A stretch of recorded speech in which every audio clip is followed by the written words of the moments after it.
A long heat wave has hit both for Europe and Northern Africa. So at the same time, it's very hot. The weather is dry, the plants and grass are dry, and then we have strong wind, and that actually helps spread fire faster.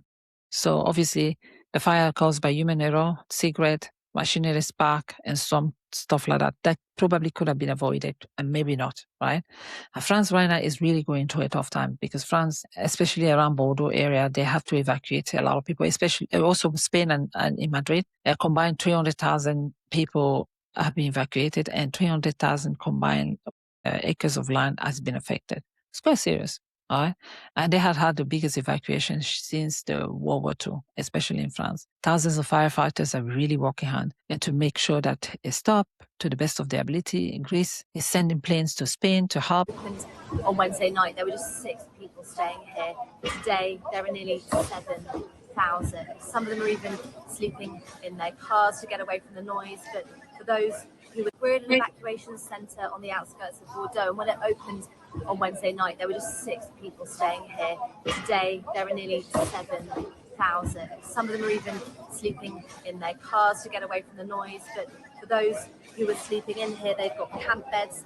There are lots of elderly people, young families sleeping side by side, having their meals together.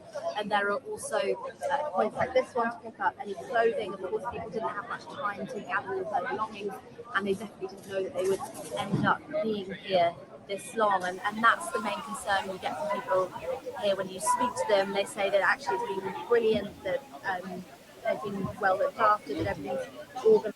And also, I think that Greece and Portugal did happen to have fire before, but I think Greece was able to contain their fire in just one day at the worst point, including near Athens and one that hit a recycling plant near Thessaloniki. Wildfires of a scale not seen in living memory in Europe are sweeping across southwestern France and central Spain, forcing more than 300,000 people to flee their homes. In France's Gironde region, flames have scorched over 420 square kilometers of forest, an area roughly 4 times the size of Paris, destroying hundreds of homes and reaching within 15 kilometers of Bordeaux.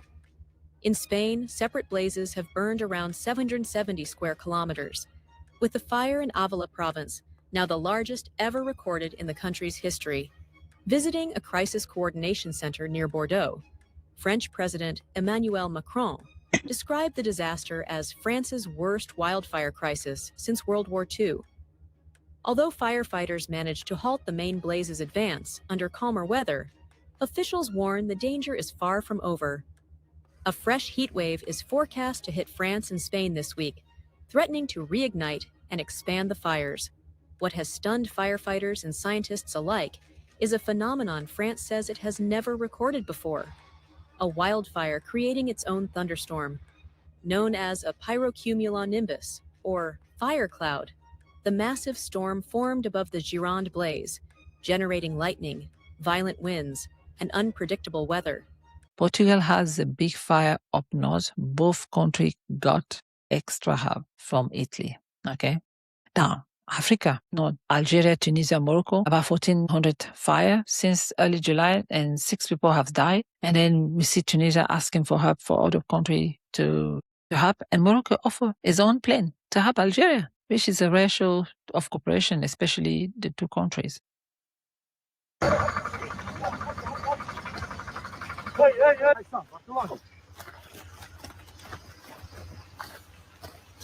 A raging wildfire tearing through northern Algeria. This is El Hachimia in Bouira province, where firefighters are locked in a relentless battle against fast-moving flames. Thick smoke blankets the sky as strong winds push the fire deeper into vulnerable Monatic, turning a dangerous situation into a race against time.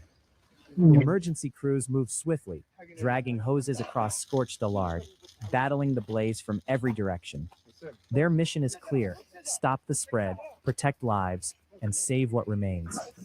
Authorities say the fire has expanded rapidly, fueled by extreme heat and powerful winds. And this is not an isolated incident. Across Algeria, more than 170 wildfires have been recorded in just days. a stark reminder of the growing hunter of climate-driven disasters. So we also saw something happening in the UK as well. Like I heard that in the UK, there's more fire there. Started in Moorland fire and some places in Edinburgh and Dorset, which is quite strange because the weather is quite cold in those places. But hey, we have been informed that some people have been arrested. Now, the bottom line is that there's no rain expected soon in the worst area. So countries are learning on each other to help. Are we going to have enough water to sustain this? Can the sea help? Can we get water from the sea? I don't know how it works. I wish all them the best. I hope something happens soon. All right. Now, I want to finish this conversation by saying that some conspiracy theories have started saying that this is a well-planned agenda for the New World agenda. All right.